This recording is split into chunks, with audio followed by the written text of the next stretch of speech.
Good morning, guys.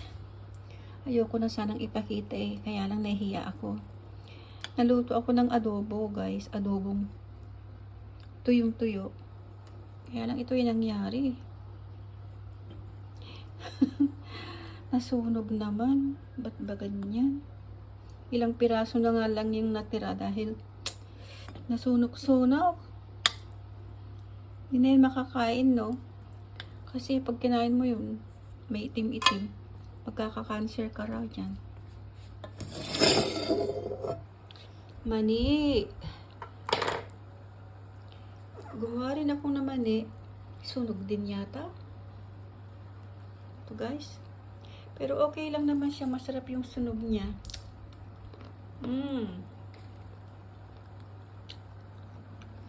Bumili tayo kahapon sa Vietnamese store ng maning hubad.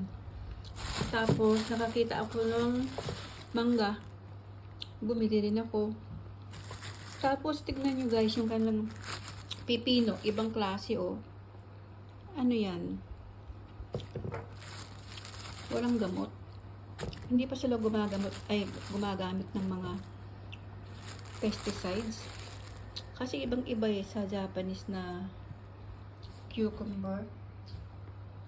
Japanese cucumber kasi ganito oh. Lalaki naman.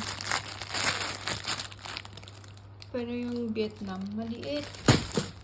Tapos, parang, alam niyo, natural na natural. Kasi may ano pa parang may, anong tawag dyan? Parang yung kulay puti. Guys, nakakatawa. Meron pa akong nabiling singkamas.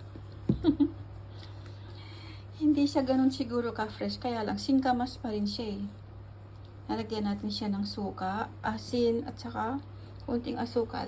Gagawa tayo ng pickles. Pickles din natin tong mangga kasi masarap yung green. Ito namang cucumber. Sasamahan natin ng apple.